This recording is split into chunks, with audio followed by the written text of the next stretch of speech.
This is Melissa, and today is the 23rd of July, 2023, and this Redux is a talk that Alan Watt did August the 1st, 2013, on RBN, entitled Planned Crises by Masters of Vices, the poem that went along with it. We're moving rapidly down the road to hell. Planned crisis after crisis is working well. We live through a private, big business plan, disguised by politics and media by flim-flam.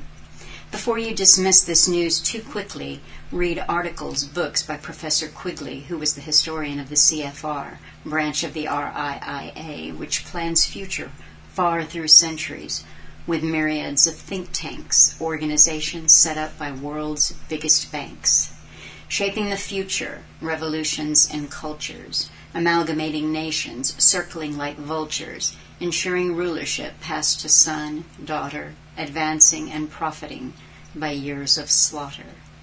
Alan discusses the con of privatization, the free trade system, the creation of a new culture, destruction of the family unit, the new feudal system with CEOs as the overlords. He also talked about the Extermination Fantasies at Aspen Institute Security Forum. And I mentioned that I wanted to talk about an institute, that I wanted to get into it for maybe a couple of weeks, do a little bit of digging, and that was the Aspen Institute. I received an email from someone a couple of weeks ago, and they just mentioned something about the Aspen Institute, and I thought, well, I know about them. They're kind of culture shapers. That was the extent of what I knew. So I'll read you just a little bit from their wiki and let you hear what Wiki has to say about the Aspen Institute. It's an international, non-profit organization founded in 1949 as the Aspen Institute for Humanistic Studies. The mission is to drive change through dialogue, leadership, and action to help solve the most important challenges facing the United States and the world. Their original headquarters were in Aspen, Colorado. But I noticed in reading this, they are now headquartered in Washington, D.C. And I also learned that they have partner institutes in London, Berlin, Rome, Madrid, Paris, Lyon, Tokyo, New Delhi, Prague, Bucharest, Mexico City, and Kyiv, as well as leadership initiatives in the United States and on the African continent, India, and Central America. Now, I think how I got the perception that I did on the Aspen Institute is that they have something that they call the Aspen Ideas Festival. Alan has linked to that before. And it has a very, culture vibe, I guess you could say. And they have authors, even musicians, even comedians who will come in and deliver a talk on something, as well as academics and politicians and so forth. But these talks, if you watch videos from the various years from the Ideas Festival, the talks have the feeling of elongated TED Talks. They're raw, very inspirational in the way the ideas are presented. It has been described as one of the top 50 think tanks. It's very influential, not just in the United States, but around the world. The Institute was the creation of Walter Pepke, a Chicago businessman who was inspired by the Great Books program of Mortimer Adler at the University of Chicago. Now, Great Books is what it sounds like. Why should you read the classics? What is the importance of the classics in the modern world? Evidently, Pepke had visited a Bauhaus artist and architect who had designed a minimalist home outside of Aspen. And he was inspired talking to this architect about building a place where artists and leaders, thinkers and musicians could gather. One of the first things that they did was a 20-day international celebration for the 200th birthday of German poet and philosopher Johann Wolfgang von Goethe. So it's got that feel.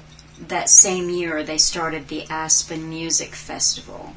He said Pepke sought a forum where the human spirit can flourish, a place where people can come together and talk about their values, what guides them intellectually, ethically, and spiritually.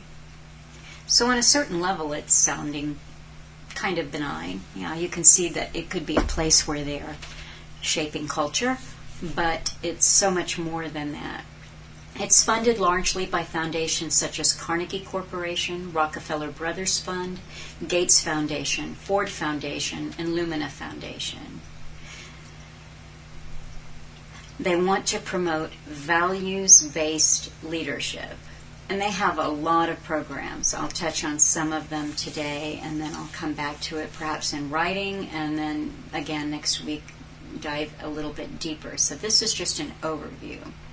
I was reading in Renee Wormser's book from 1958, Foundations, Their Power and Influence. And early on in the book, he's talking about an earlier commission. It was known as the Walsh Commission. It was actually the Commission on Industrial Relations. And this was started by the U.S. Congress in 1912. And what it did was study work conditions between 1913 and 1915. And one of the things that this commission did was study some of the foundations. The Walsh Report concluded, as regards the foundations created for unlimited general purposes and endowed with enormous resources, their ultimate possibilities are so grave a menace, not only as regards their own activities and influence, but also the benumbing effect which they have on private citizens and public bodies, that if they could be clearly differentiated from other forms of voluntary altruistic effort, it would be desirable to recommend their abolition. So that was 1915. Continuing on, page 29, we are now into the Reese Committee that started in 1954, or possibly 53. And Mr. Rowan Gaither, who was president of the Ford Foundation, was called to account for things that the Ford Foundation had done. He was defending himself. He was defending the position of the Ford Foundation. His position was he was trying to prove the relative unimportance of foundations.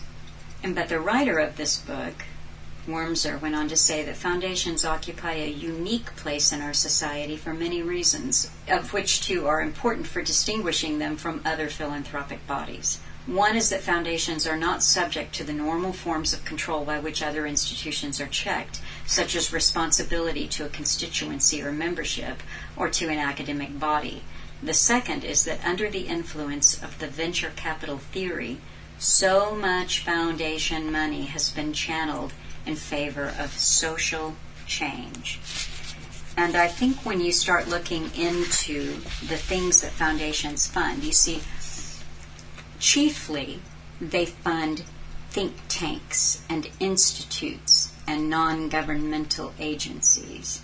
And looking into the Aspen Institute, with just being me with no staff, I can't do this in a deep, comprehensive level and track every dollar, where it comes from and where it's going. That's massive. On the books, their income, their stated revenue for the year 2019 was over 160 million, and their expenses were 147 million. On the books, you'd think that you'd be able to track down 160 million. And I'm sure, like I say, that you could if you had staff. But what happens is that it trickles in. You find that the Gates Foundation sent them $300,000 for one little project, and then I saw another $500,000 for another project. I saw Carnegie had given them a $1 million grant for something. So the foundation money, and this is just one institute, albeit it's huge, that's being funded by these foundations. So it's a lot of tracking money and tracking programs, but where the money goes is very interesting. A lot of it goes into ancillary government programs, and I say they're not really, they're loosely governmental. They are organizations that have a say in how, let's say, Native American children are going to be educated, or they have a say in how the children of New Mexico are going to have special needs met, or the children of Arizona, etc., because the money that goes out in small little grants to hunt literally thousands, probably, of these small leaders, young leaders, who are going to take their grant and then go take it out into their state or their community or their university or their college and help shape ideas and policy. And the policy is the important thing that I learned that the Aspen Institute is involved in. Because, like I said, I thought that it was more or less a cultural thing. So the Aspen Institute has an executive seminar.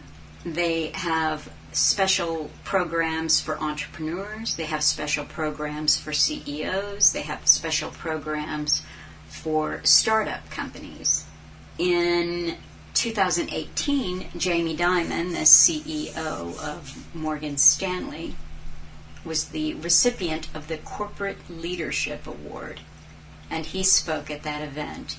He was being interviewed by, I believe that the journalist was from the Financial Times, and she was joking with him that he could run for president. He did not say anything, and then when she mentioned it a few minutes later, he said, "I love my job."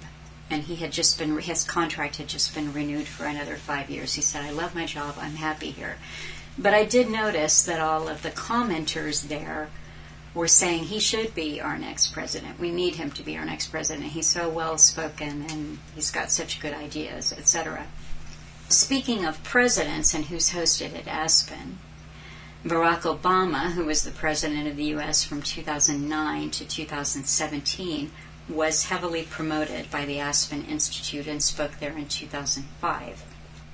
One of the things that makes it hard to track the Aspen Institute is that they are constantly rolling out new programs or renaming old programs or morphing them into other programs. Alan had mentioned in 2013 the Aspen Ideas Festival, and I know that page had been pulled from their website. It was no longer available. I just took the link and put it into the Wayback Machine on the Internet Archive, and I found the schedule from the Ideas Festival in June of 2013.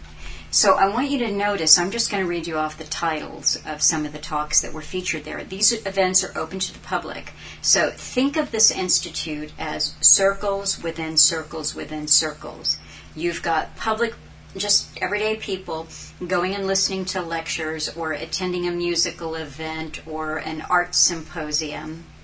You've got the same general public who is paying for live streaming of these events. Then you've got workshops where they have their fellows, and they have fellows in quite a few different branches of policy, leadership, future thinkers, that kind of thing. And then you have, of course, the inner circles. But these are some of the talks from 2013, open to the public, from the conductor's podium, right? So this is culture, this is music. A civic rite of passage, the case for national service. Interesting, because of the timing here. This was during the time that Obama was president, and one of the ideas that was floated about was, remember, everybody needs to do some national service. Another talk was, can we rebalance our investment in defense? And you'll notice this in years past and in the contemporary programs that they have. There's an interesting blend of cultural, music, arts, that kind of thing, with a talk for the general public about policy, national policy and foreign policy. Okay, they gave an interactive tour of the observable universe. That was the planetarium show. Dancing in Jaffa, a film and discussion. This is just a preview, pairing young Israeli and Palestinian children as dance partners, okay? Other Earths and the Origins of Life. A breakfast talk one day was On God's Side, What Religion Forgets and Politics Hasn't Learned About Serving the Common Good. What is Mars teaching us? Notes from the robotic exploration of the Red Planet. Future of the Republican Party. Democratizing the arts, innovation by participation. Religious pluralism in America. Pakistan at a crossroads. What drives the economic health of our states? Changing the world by changing behavior. Arts, inequality, and the truly rich society. Be fearless, how big ideas, experimentation, and failing forward can change the world. Raising girls in the Middle East, challenges and opportunities. Inventing the future, reimagining citizenship. What can Iraq tell us about the future of democracy in the Middle East? Art for life's sake, in conversation with Yo-Yo Ma. Little cocktail reception and discussion. Solar Scope viewing party. The Three Rivers Astronomy Club. See, it's just kind of fun. It's down home. It's the arts. It's looking at the big universe. Unlocking the potential of small business in America. Uncharted territory from deep oceans to deep space. Build on it. Designing the future of citizenship. Liquid gold. Are we taking water for granted? Now, this is an interesting one because I noticed 10 years later, they now have something that they call Aspen Ideas Health and Aspen Ideas Climate. And they've got a big water initiative dealing with the world's water resource. And they've got initiatives on food security. So I'm telling you, this institute is in it. Across the board, everything. They've got climate solutions and panelists who talk on climate solutions. This year's speakers on the climate included the Vice President, Kamala Harris. Again, it's as Alan mentioned in last week's Redux when he was talking about geoengineering and what might be sprayed from the sky, what might be done in order to save us from global warming. And he kept saying, you see how they present this? It's a done deal. It's not a question of, is there global warming or is there climate change? That is assumed. So all you get from the media, all you get from think tanks, all you get is how to mitigate it. What can we do? What can be done? How can we save ourselves? How can we save the planet? But very interesting to me are some of the programs that they do in Young Leaders Fellowship. They have the Aspen Young Leaders Fellowship. This nurtures future generations to apply the leadership essential to transforming their lives and communities for the better. It's rooted in community, and they tell you. So here they show you on the website, if you dig, they're in every major city. They are funding. So the Aspen Institute itself, with the money that they receive from the big foundations, goes on to fund smaller programs and smaller initiatives in cities, including fairly large grants to colleges. And again, so shaping academia. And I say colleges because, obviously the big universities don't need a lot of endowment. So what they're making sure, they select colleges that they say are outstanding in one way or another, and they help them foster, I'm just going to say it, the right ideas. Because that's what you get at the Aspen Institute, is a lot of the right ideas. But one of the things that was most interesting to me is something called the Aspen Security Forum. Now remember that I mentioned that in this talk from the 1st of August 2013, Alan mentioned Extermination Fantasies at Aspen Institute Security Forum. So here we have the Aspen Security Forum. Now I don't know how long this has been on the go, but on the website under the Aspen Security Forum, you can see that they have rising leaders. They have the class of 2021, 2022, and 2023. So perhaps this just started in 2021. But here is an example of some of the rising leaders in the class of 2021. So I just want you to get an idea of the kind of people that the Institute is promoting and the kind of agencies where they are involved. I will supply links and you can look at all of them, but I'm going to start at the top of the page here. Jeff Alstad, he's the Director of Technology and National Security. He's a member of the U.S. intelligence community. He is a manager at IARPA, the Intelligence Advanced Research Projects Activity. He previously worked for the Massachusetts Institute of Technology, Singapore University of Technology and Design, the World Bank, and the University of Chicago.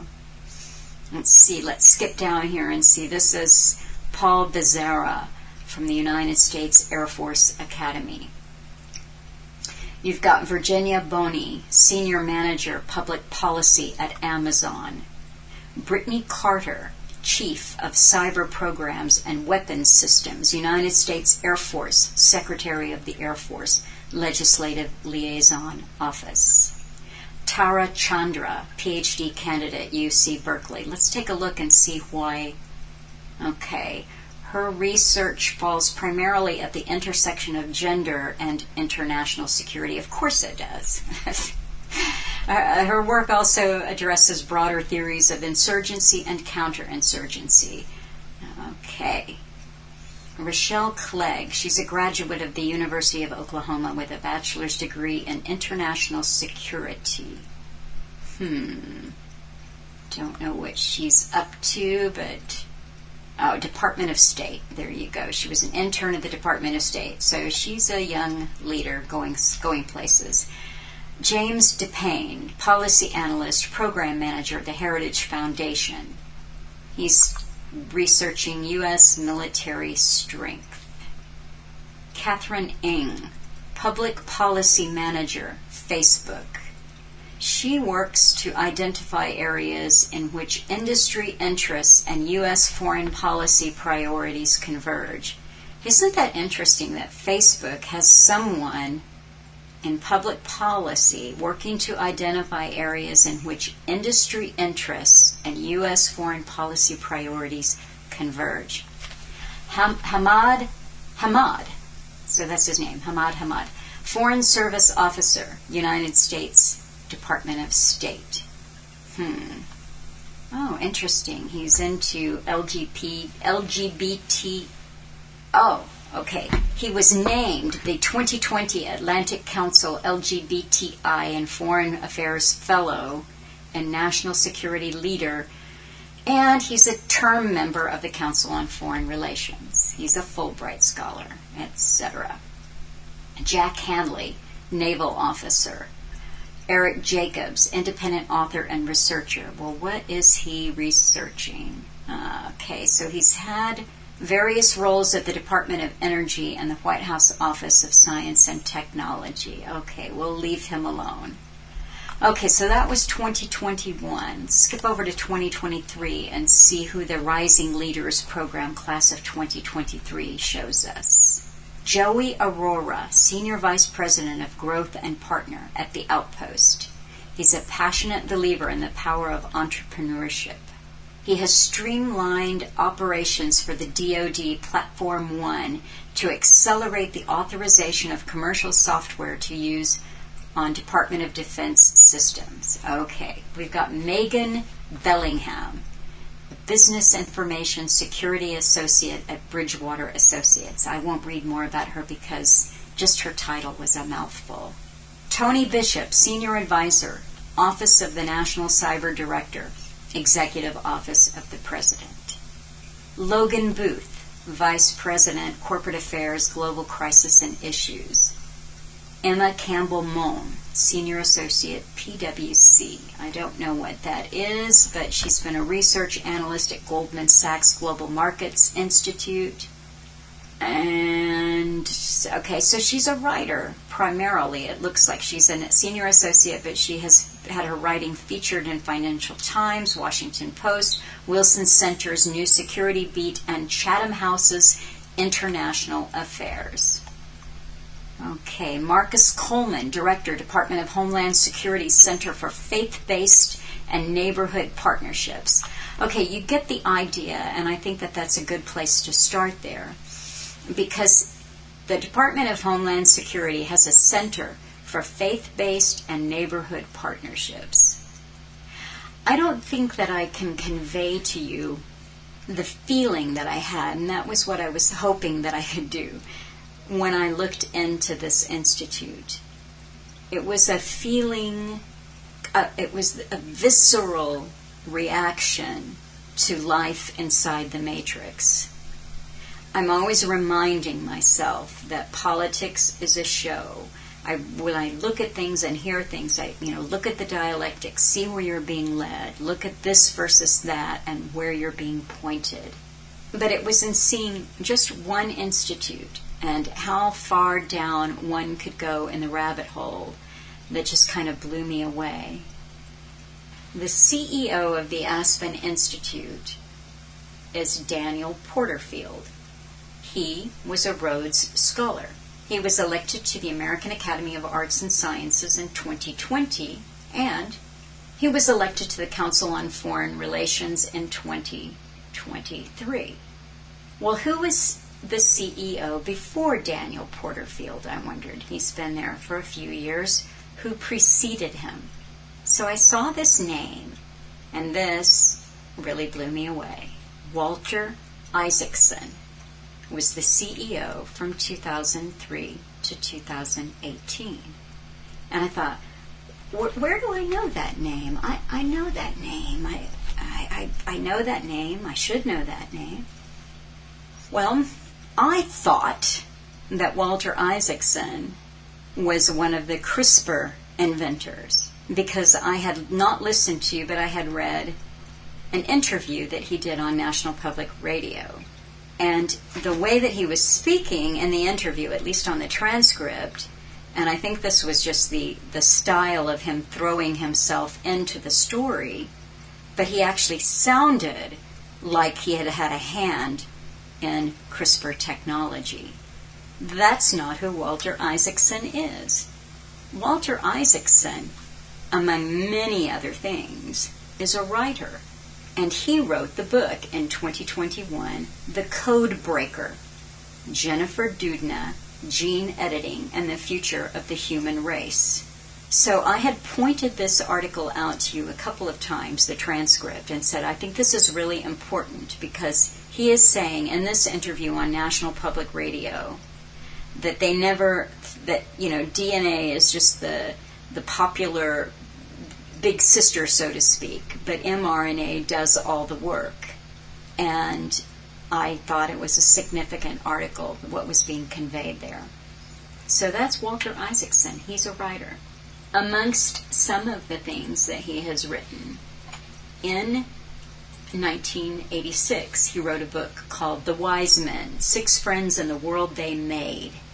This was a book about a group of U.S. federal government officials and members of the East Coast foreign policy establishment. And he wrote a biography on them. They included Averell Harriman, who was a big player with Bush, but Bush Sr., the Harrimans and the Bushes have a marital connection, a relationship there. So that's a little bit, that's one of the first big books that Isaacson did. In 1992, he wrote a biography on Henry Kissinger. And then, in 2011, he wrote a biography on Steve Jobs. In 2014, he wrote a book, The Innovators, How a Group of Hackers, Geniuses, and Geeks Created the Digital Revolution. 2017, he wrote a book about Leonardo da Vinci, and then he wrote Code Breaker about Jennifer Doudna of CRISPR technology.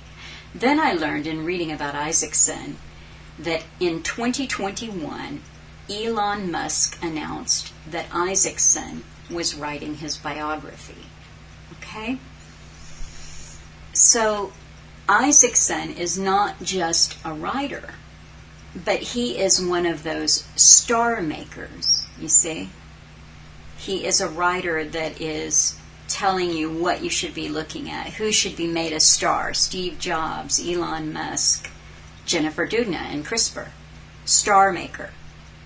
And one of the important things out of the Aspen Institute is their work with novelists and nonfiction writers. This going back to their inception in 1949. They've been giving grants and awards to writers and promoting their work. I noticed that in 2018, Jordan Peterson was speaking at the Aspen Institute. That was the year that his 12 Rules for Life was published. He was introduced and spoke at the Aspen Ideas Festival.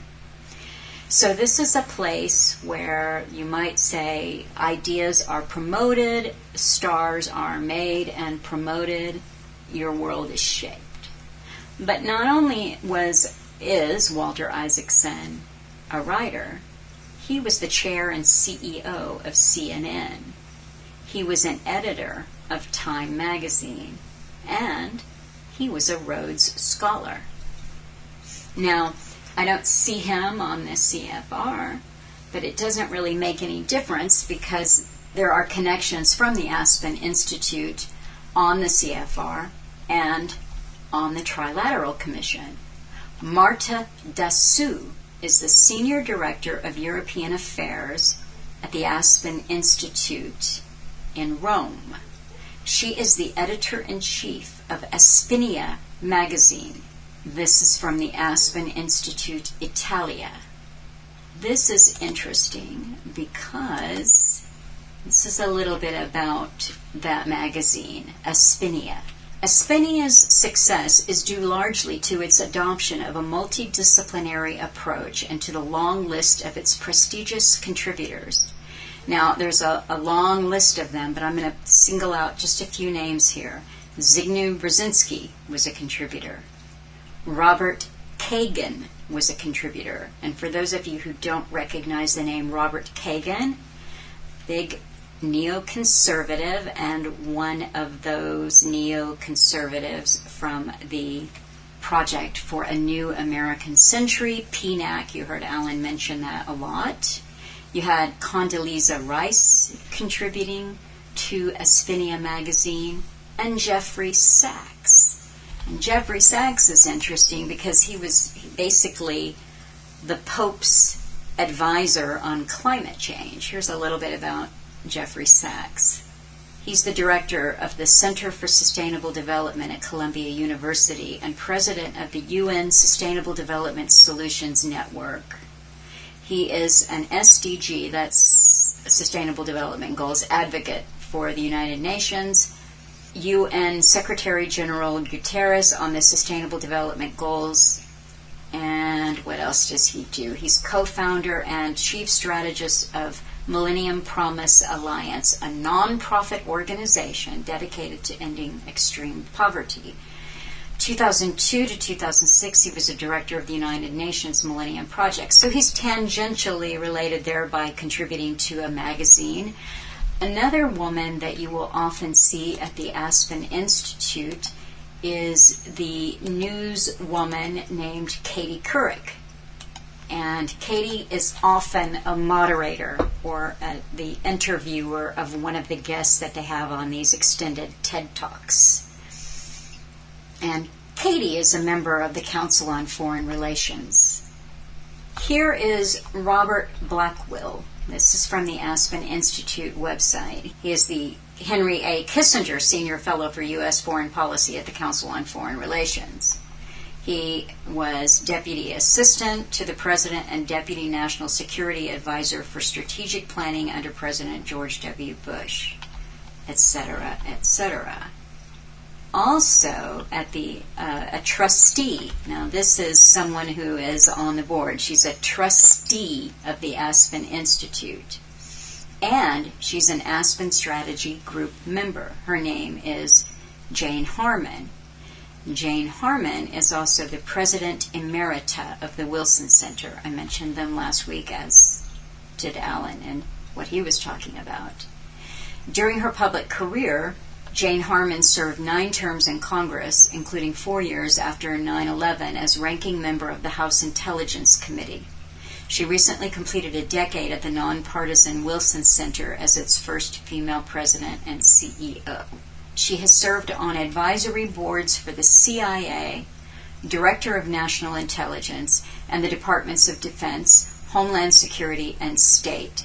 She is currently a member of the NASA Advisory Council, the Homeland Security Advisory Council, the Advisory Board of the Munich Security Conference, the Executive Committee of the Trilateral Commission, and co-chairs the Homeland Security Experts Group with former Homeland Security Secretary Michael Chertoff. Wow. And she's a member of the Aspen Strategy Group. So suffice it to say that Aspen Institute is a little bit more than promoting culture and great books, eh? I'll dig into this in one way or another on the writing, and I'm sure that I'll cover it again next week because there's so much to cover there. I just wanted to say something else about Walter Isaacson. He was, editor of Time magazine, right?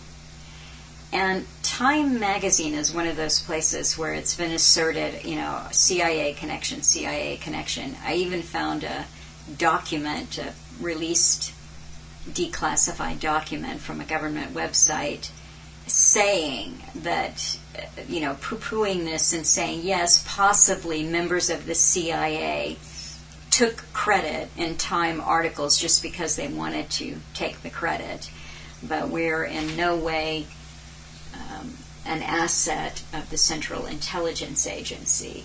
And you find some interesting books that are out there that talk about that connection, but many of them are labeled conspiracy theories. But remember, one publication that is not a conspiracy publication is Rolling Stone magazine. And Rolling Stone magazine is where Carl Bernstein published his article in 1977 called The CIA and the Media. And he said, the history of the CIA's involvement with the American press continues to be shrouded by an official policy of obfuscation and deception. Among the executives who lent their cooperation to the agency were William Paley of the Columbia Broadcasting System, Henry Luce of Time Incorporated, New York Times, etc., etc. So there he is mentioned there.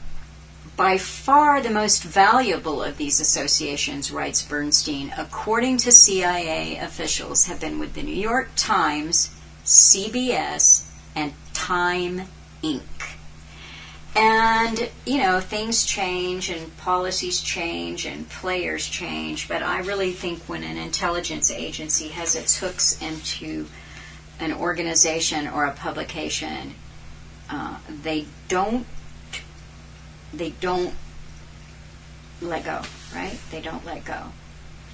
One of the things mentioned in the book, Foundations of Power and Influence, was the problem of what they called interlocks, and that's when you have members of boards or trustees they're a trustee on this board. I just mentioned Jane Harman to you, so you can see interlock there.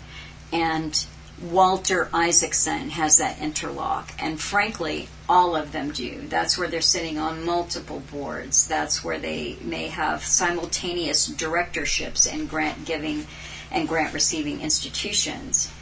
And, in 1958, in this book, Wormser said that's a conflict of interest. It is against the public interest. He writes, their independent, uncontrolled financial power often enables foundations to exert a decisive influence on public affairs. I think that is enough for today. But when I got again, I don't have the words to describe the feeling, the total entrenchment, in the matrix, because that's what we do as individuals. We come out of it. We come out of a matrix that has seemingly always existed. It just morphs, it changes, it takes on new names, new foundations, new ways of running. But this ancient priesthood has been on the go for a long time. This is what Alan described so beautifully. And many years ago, back in about 2014 or so, I did a big project where I organized all of the poems that Alan had written to that time, 2014. And what I wanted to do, I had them chronologically organized, but what I wanted to do was organize them by theme, by subject, if you will. And, I ended up with just a handful of subjects because Alan stayed on the same kinds of things. So, naturally there were bankers, and there was geoengineering, and there was eugenics, of course, and social engineering. But I realized that when I got them in the major categories, I had a few poems left over, and I looked, and sure enough, there was a theme there. I came up with 2 categories. The first was be an individual, and the second was think for yourself. And these were poems in which that's what Alan wrote about. Be an individual. Think for yourself. Because there is a temptation, even years into processing this information and deprogramming yourself, if you will, cutting through the layers of your programming, your education, and coming out and seeing how the world really works, that you want to hang on to something. You're in free fall, but you just keep trying to grab onto something. And then people would say, oh, this is so depressing, Alan. You're so, give us hope. Tell it, what can we do? What can we do? And he told you repeatedly, think for yourself and be an individual. Because when you look at foundations, you're up against billions of dollars. And they are funding think tanks and organizations, and governmental organizations get a little bit of funding there through the back door, and non-governmental organizations and institutes, and it can be overwhelming. But the power of the individual, the power of an individual, is immense. It has a ripple effect that we cannot know, that we may not know in our lifetime. So here is the talk. Hi folks, I'm Alan Watson. This is Cutting Through the Matrix on August the 1st, 2013. I always start off by suggesting to people that they should make good use of cuttingthroughthematrix.com website. Lots of audios for download, and I go through the system that we're born into and explain. I fill in all the blank bits really that they take out of history as to why things happen, because nothing happens on a big scale in the world without years and years and years of planning by big organizations and governments. Nothing at all. And therefore, when you see wars coming up or free trade coming up or new negotiations, these have taken years and years in the planning stage, never mind the diplomatic stages too, with other countries involved to get the things eventually through. So we're living through a planned agenda. That's how the world is really run, like a big business plan. And it surprised me years ago to find out that big businesses, international corporations, actually work out their strategies for 50 years ahead, sometimes even longer, to do with investments, takeovers and so on, eliminating competition, all of these things. And government is exactly the same thing. And government really is just an arm of the international corporations today, because the big foundations that set themselves up over 100 years ago decided to take over the world, since they already pretty well owned a lot of it already, and they were behind the big wars because they also own the military-industrial complex. Now I'm talking about the big international bankers. They actually own the military-industrial complex corporations that you're so familiar with. And they decided to take over the whole world and run the world properly, the way it should be run, according to them, since they believed they were the most intelligent of their kind on the planet, and everybody else was simply dependent on them for work, etc., etc. You hear that a lot from big bankers, in fact, how they give us all jobs and works and so on. So I help yourself to the website. You'll find the history of it too, the foundations that they run that really advise governments across the whole planet on all their various policies and social policies and so on. And how they also put in their own members as prime ministers and presidents. They've done that for an awful long time. Doesn't matter what side you think they're on, there's no sides in this game. Because when you look into an organization such as the CFR, Royal Institute of International Affairs, you'll find at the global meetings, you'll find the top labour unions there, top communists there, even to some dictators there, along with all the representatives of your own governments too. It's all the same policy. And the policy is to bring in a system where the world is run privately by corporations, as Quigley said, and he was the historian for the CFR, and he said that was the agenda, and they'd privatize everything, all the government services and so on would become privatized, owned by corporations, and that's what we have today.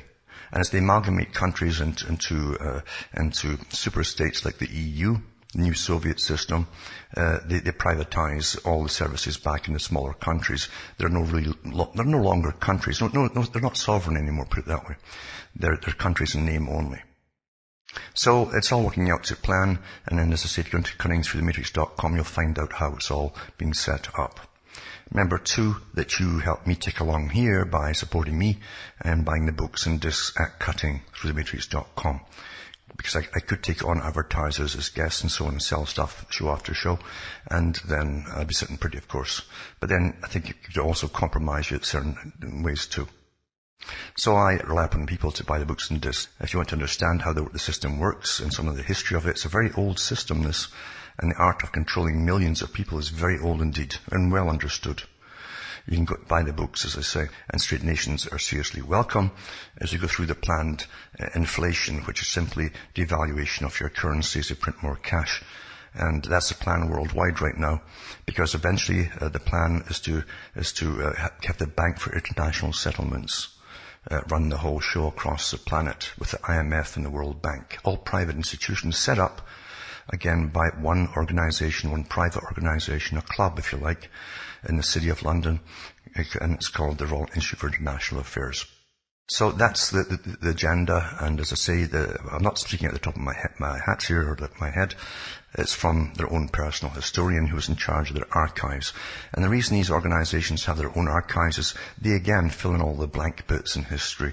They tell you who finances the wars, who benefits from them, the corporations which are all involved with them, of course, all members of these organizations. And they tell you where it's all supposed to go. And at the end, the big stick is money, and then by the use of government to force laws through on the public, forcing vaccinations and all these kind of things, telling you which private corporations you must use now for healthcare and all the other things. Everything's becoming privatized, and they're bringing you into austerity, planned austerity.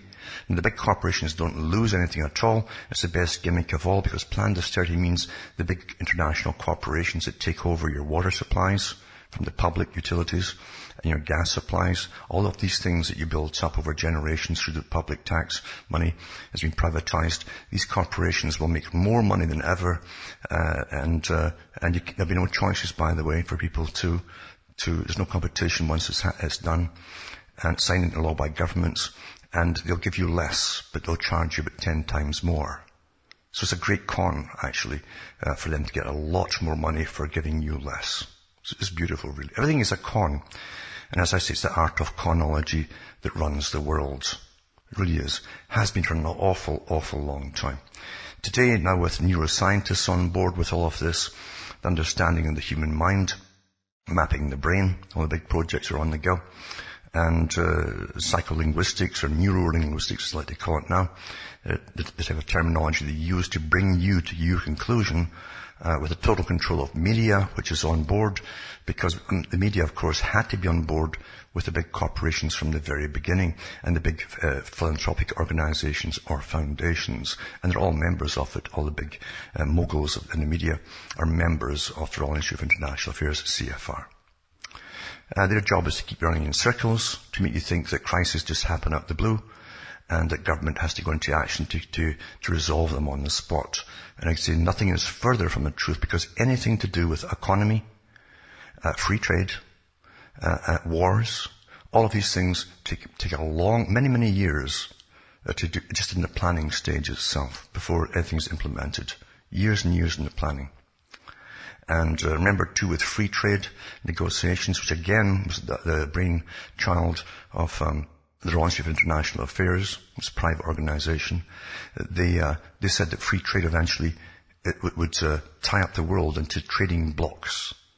And the first world countries must pay for the third world countries that join. In other words, you'll pay for their hospitals, for the setting up of factories in their countries with your tax money. They'll still be allowed to tax your imports, your exports to their countries, but you won't be allowed to tax the imports they demand that you take from them. That's what free trade really is. That's what we're still doing with China, by the way. For 20 years, they can, or 25 years, they can actually keep charging for your import duties from the US, Canada, and elsewhere. Well, you must accept your stuff gratis, basically free. Now, the taxes you're losing back home in the first world countries, or the governments are losing, are not being lost at all because they simply introduce new taxes from the general population. And that's what it's all about, is to make up for the taxes they're losing on import duties. At one time, the import duties ran the country, even before income taxes. So, you're living through a planned agenda. It's a global agenda. Every country is on board with this. The ones who haven't been on board are being bombed out of existence right now. And then they're being given a thing called democracy, which is a nice sham. And they're given debt by a central private bank installed. And then they borrow money from the World Bank, and the IMF comes down like a ton of bricks, demanding massive compound interest. It's a wonderful scam, mind you. And there's really nothing in this world right now to oppose this agenda, nothing whatsoever. The unfortunate part is, too, all their big think tanks that belong to these groups have studied us so well, and they know we will adapt to anything, given time and the right indoctrination. Back with more after this break.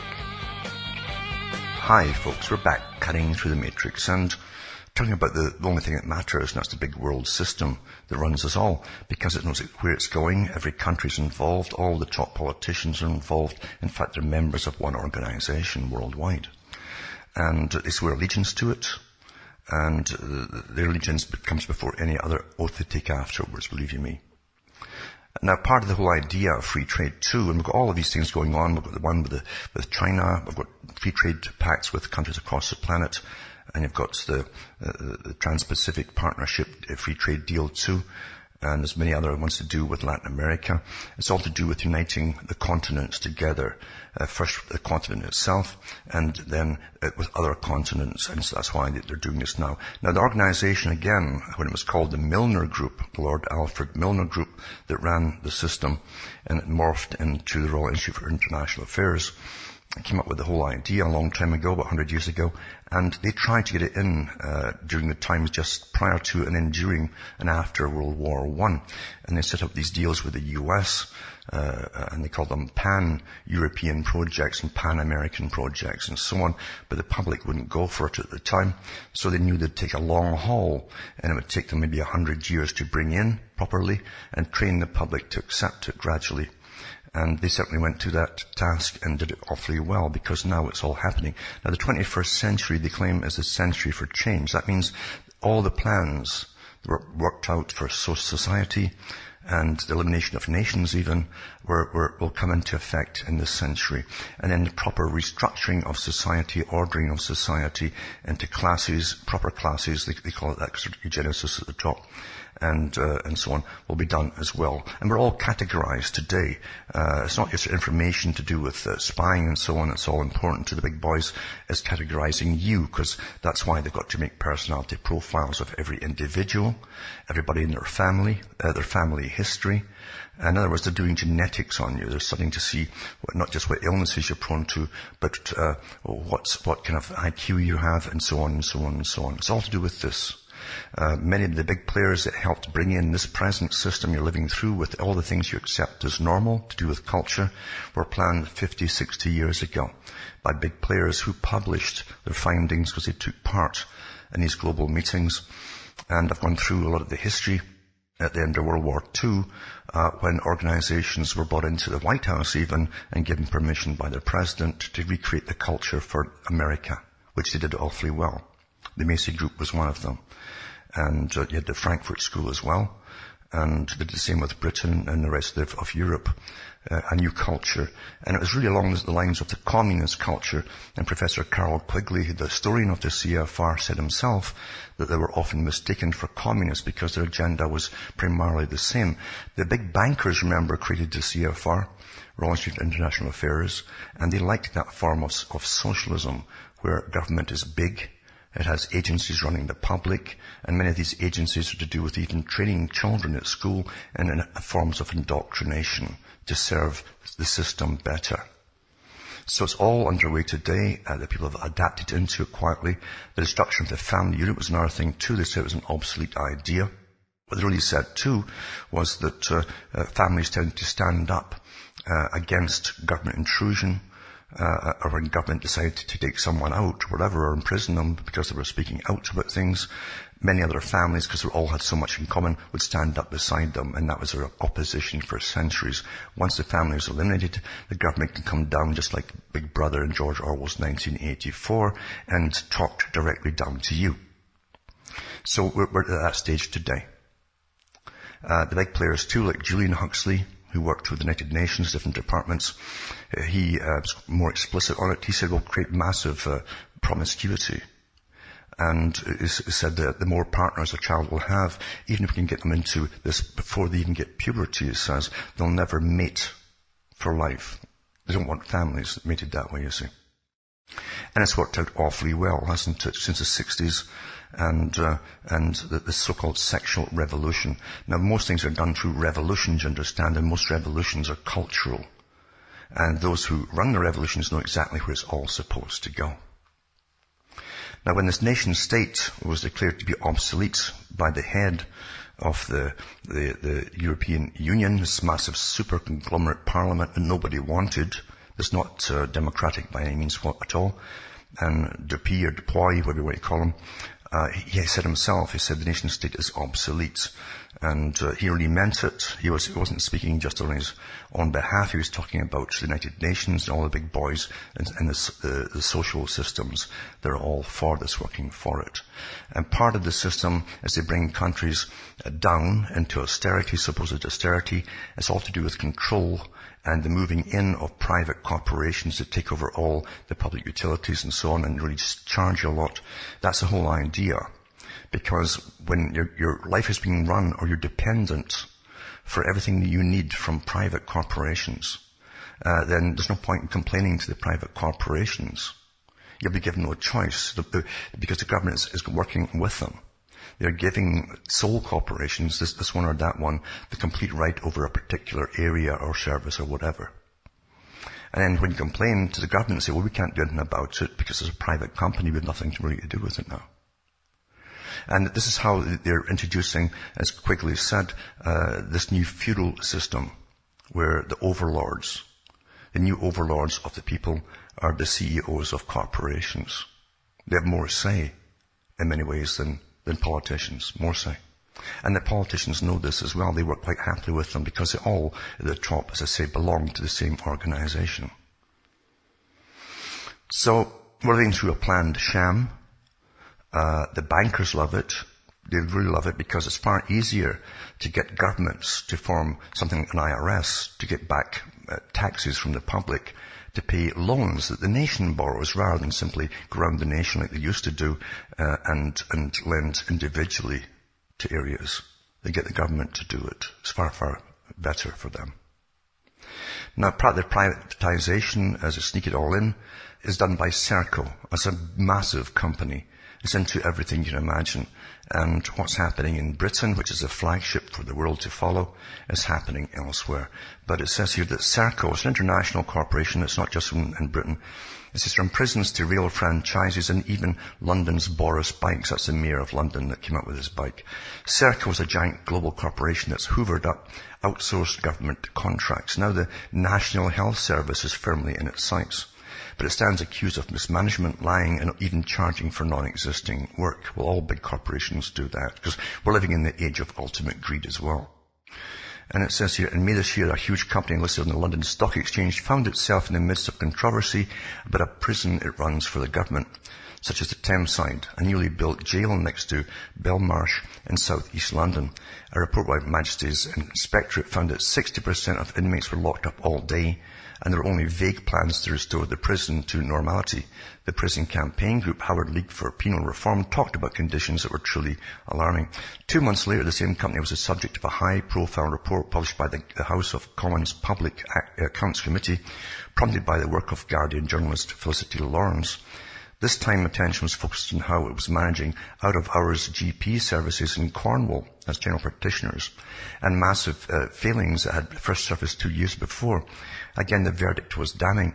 Data had been falsified, national standards had not yet been met, there was a culture of lying and cheating, and the service offered to the public was simply not good enough.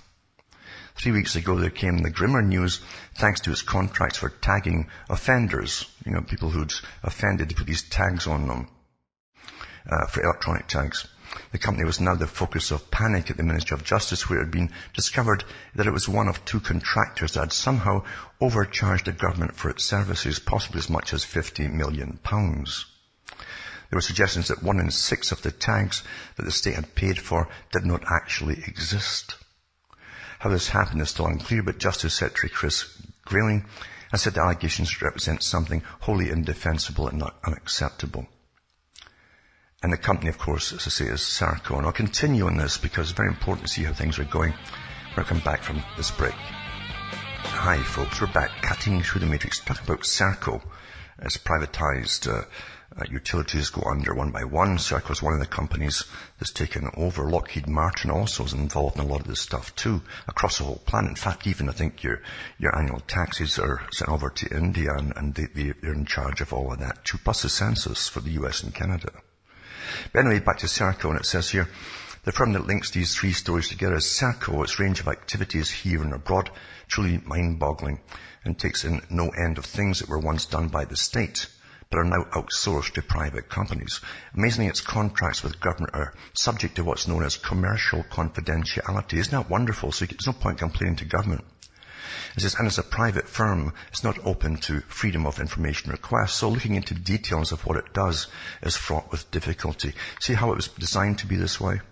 And it gets all this complaints departments gets them gone from the government departments, since they're no longer dealing with it too. It says, but the basic facts are plain enough. As well as 5 British prisons and the tags attached to over 8,000 English and Welsh offenders, Serco sees 2 immigration removal centres as well, 2 of them, in Colnbrook near Heathrow and Yarlswood in Bedfordshire.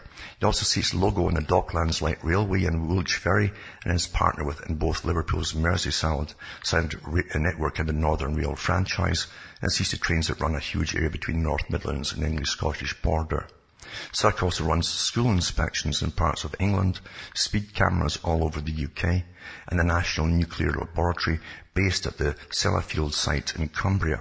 It also holds the contracts for the management of the UK's ballistic missile early warning system on the Yorkshire Moors, the running of Manchester Aquatic Centre and the London's Boris Pikes. As evidenced by the story of how it handed out of hours care in Cornwall, it's also an increasingly big player in the health services being privatised at speed. Now, once they bring in the US one, they'll have it going for a few years and say it's unsustainable, and then you have one massive conglomerate then, and they'll sell it off for peanuts to their pre-planned deals, their pals, and all with pre-planned deals, of course. Everything's a strategy, you understand, a big business strategy. It says, but anyway, the privatising the one in Britain at speed in the face of surprisingly little public opposition. Amongst its array of National Health Service contracts is a new role seen to community health services in Suffolk, which involves 1,030 employees. It's also set to bid for an even bigger healthcare contract in Cambridgeshire and Peterborough, the National Health Service single biggest privatisation, or if you prefer, outsourcing to date, which could be worth over £1 billion. But all this is a fraction of the story. Amongst other scores of roles across the planet, Serco is responsible for air traffic control in the United Arab Emirates, parking meter services in Chicago, driving tests in Ontario, and an immigration detention centre on Christmas Island, run on behalf of those well-known friends of overseas visitors, the Australian government. In the US, the company has just been awarded a controversial $1.25 billion contract by the country's Department of Health. Isn't that interesting? Yeah. All told, this operation suggests some real-life version of the fantastical mega-corporations that have long been invented by fiction writers, more benign versions of the Tyrell Corporation from Blade Runner, say, or one of those creations from James Bond movies, whose name always seems to end with the word industries. The strangest thing, though, is the gap between Serco's size and how little the public knows about it. Not for nothing does so much coverage of its work include the sentence, the biggest company you've never heard of. So it shows you, folks, this is how the world's really run. This is a longer article, of course. I won't read it all, but everything I read goes up at cuttingthroughthematrix.com at the end of the broadcast. It's just fantastic. They run prisons across the planet, this company, too. And we're watching everything being privatized, the military and everything else too. And we're all taught. You see, we're so distracted with crisis news. There's always crisis in the economy, crisis in war, whatever it happens to be. And that's all to keep you off balance while all of this stuff goes ahead. There are many techniques to keeping you away from asking questions. And when you're stampeding, I've always used this term, stampeding. It's like a stampeding cattle. Once you get them going, you see, it's quite easy for the guys at the heads to just steer them any way that they want them to go. It's all in a panic. And this is what they do. They keep you stampeding through crisis. Quite simple, really. Now, also too, I mean, the thing is, that's also why the infrastructure is running down with roads and everything else. I put one link up tonight about that too. And it's called U.S. Roads and Bridges Are Decaying Despite Stimulus Influx. This is the sort of stuff they put out in Britain years ago. Same stuff, which is true. And because again, it's a long-term business plan. You let it go to ruin, and then you give it over to the big corporation. It ends up having the toll roads. The public will finance for the upkeep. The big boys suddenly rake in the cash. It's quite a great deal, that, isn't it? But these roads with pavement in poor condition have advanced deterioration and typically require structural repair or replacement, according to the FHWA in the US. Such roads, Tripp says, may have ruts, cracks and potholes that give millions of Americans rough rides that increase repair costs and fuel consumption. Now, it's almost the same article that came out in Britain years ago, and then Lord Rothschild came out with a bill to privatize them all, again using public money to repair them all, and then they privatize them for peanuts, probably to his own firm, I don't know, but then they all end up being toll roads which they own, and I've got this strange public-private deal with the government where you pay for its upkeep and repair, and they just rake in all the money. It's not bad. It's not bad business, isn't it? They understand that government to these big boys at the top has always been their business. They own the governments. For over 100 years, they've owned the governments of the world. And this is where it's all supposed to head. Now also this article 2, as we go into we're really in the surveillance state already, and there's more gadgetry coming out and all the rest of it too, and laws, etc., to get more data on every single. Well, understand the big boys at the top are shepherds, and you're the sheep. And every farmer knows you've got to have a good farmer will know the whole genealogy of each sheep there, or so cattle, same thing. He knows who bred with whom to get this particular offspring and the strain, and how much it yields and all the rest of it, what its health's like, etc. Same with us, folks. Same with us. Yeah. But anyway, Senator says surveillance state based on secret law has no place in America. Well, they all say the right things, but no one does anything about it. But anyway, he says, but if it's not stopped now, it may soon be too late. The U.S. government has created an always explaining, omnipresent surveillance state. It says, always expanding surveillance state, according to Senator Ron Wyden. And if something isn't done, it may soon become impossible to dismantle. If we don't seize this unique moment in our constitutional history to reform our surveillance laws and practices, we'll all live to regret it, Wyden said in a speech at the Center for American Progress Tuesday.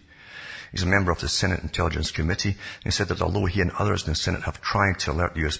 public to the erosion of civil liberties caused by government surveillance programs, current law bars even members of Congress from publicly disclosing details of these programs.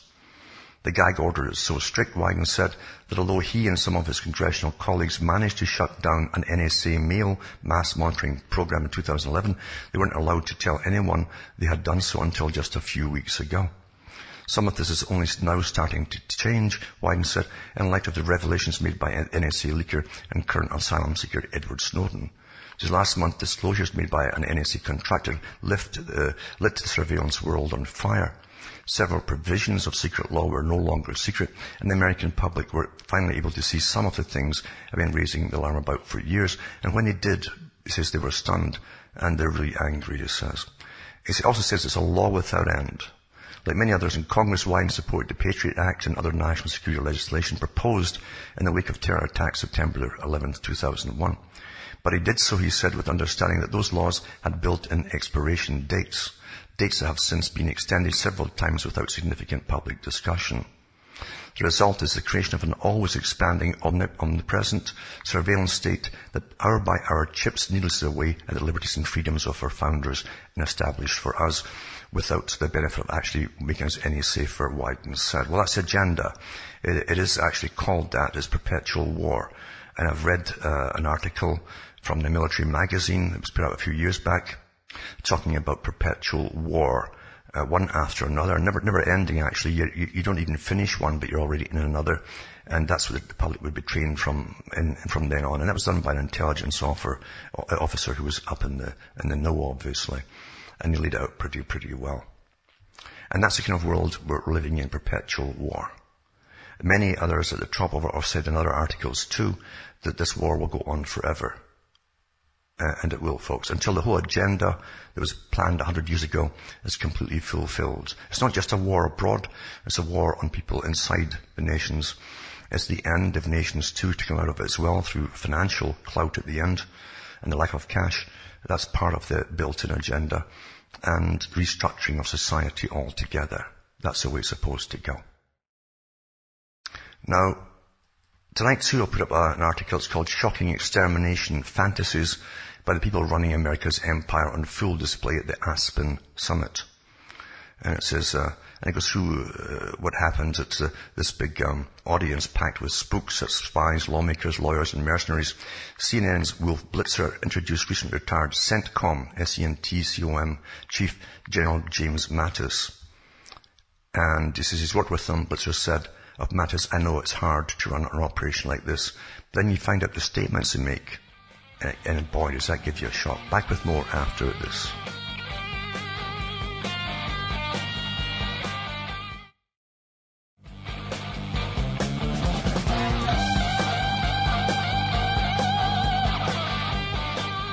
Hi folks, we're back talking about CENTCOM, it's called. Big meeting at Aspen Institute too, with all the top guys involved in this war on terror, etc. And it said here they're talking to, it says, following the gales of change that resounded from the room, Mattis, the gruff 40-year-old Marine veteran who once volunteered his opinion that it's fun to shoot some people, outlined the challenge ahead. He says the war on terror that began on 9/11 has no discernible end, he said, likening it to the constant skirmishing between the US cavalry and the Indians during the genocidal Indian wars of the 19th century. And it's like to go on for a generation, he said. In other words, there's no discernible end to it till they've killed off everybody they want to kill off. His remarks made beside a cable news personality who acted more like a sidekick than a journalist set the tone for the entire 2013 Aspen Security Forum this July. A project of the Aspen Institute, the Security Forum, brought together the key figures behind America's vast national security state, from military chieftains like Mattis to embattled National Security Agency Chief General Keith Alexander to top FBI and CIA officials, along with the bookish functionaries attempting to establish legal groundwork for expanding the war on terror. And then he goes into all the different journalists that were invited into it. And this particular author, or journalist who did this piece too attended, asked if they're all getting funded, all these particular embedded journalists, you might call it, that give Americans their news, and how do you think about things. Were getting paid by the military-industrial complex, etc. And he couldn't get an answer, but they pretty well hinted it certainly was. But it's quite a good article too. Also mentions to another forum sponsor that was sponsoring the journalists and so on was Academy, the private mercenary corporation formerly known as Blackwater. In fact, Academy is Blackwater's third incarnation. It was first renamed XE since revelations of widespread human rights abuses and possible war crimes in Iraq and Afghanistan threw the mercenary firm into full damage control mode. The Aspen Institute didn't respond to my questions about whether accepting sponsorship from such an unsavory entity was fit within its ethical guidelines. And it says exterminating people too. John Ashcroft, the former Attorney General who prosecuted the war on terror under the administration of George Bush, appeared at Aspen as a board member of Academy. Quite interesting too, this, I've also the musical chairs between politicians and appointees, and then back in as CEOs of big corporations and even mercenary corporations. And respond to a question about US over-reliance on the kinetic approach of drone strikes and special forces, Ashcroft reminded the audience that the US also likes to torture terror suspects, not just exterminate them. This is what's running the whole system, folks. He says it's not true that we have relied solely on the kinetic option. He said we wouldn't have so many detainees if we'd relied on the ability to exterminate people, which they also do, obviously. We've had a blended and nuanced approach for the guy who's on the other end of a Hellfire missile. He doesn't see that as a nuance, he says. So these are the guys having a sort of love-in, you might say, living off the public purse, including all the private mercenary corporations too, and guys that have done awfully well within government itself, and even better once they get rewarded when they leave government and get into be CEOs of big corporations. But that's how things work in the real world, folks. That's really how it works. That's how life really is. Also, it's so bad inside the US as they bring down the whole system. It says still going. Detroit family home still for sale after 519 days, despite being on the market for just $1, it says here.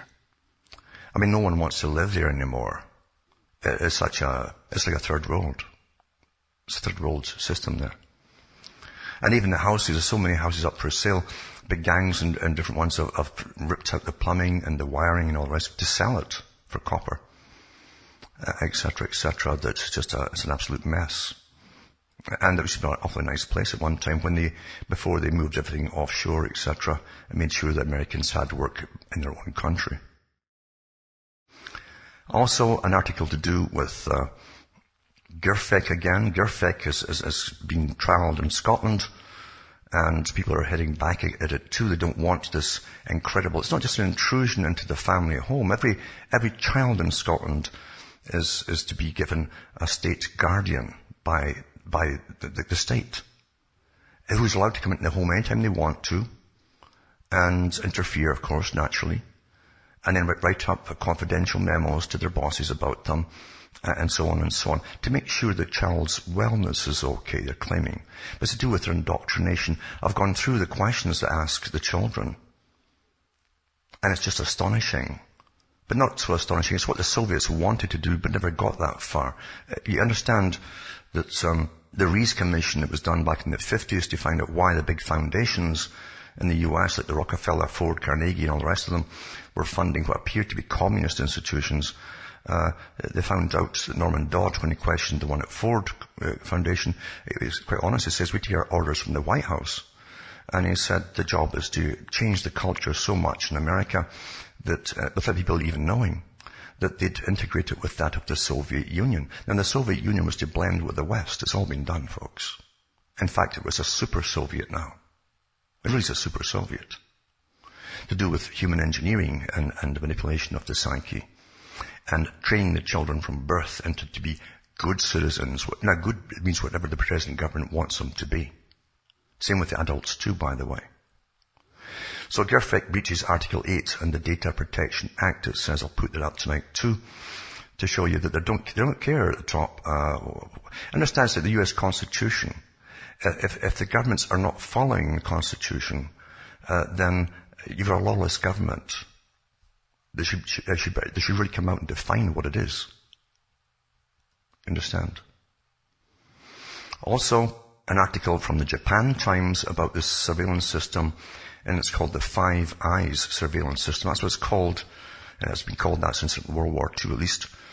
And it says that the Five Eyes group together has 5 English-speaking democracies: the US, Britain, Canada, Australia, and New Zealand, in a collaboration that began during World War II.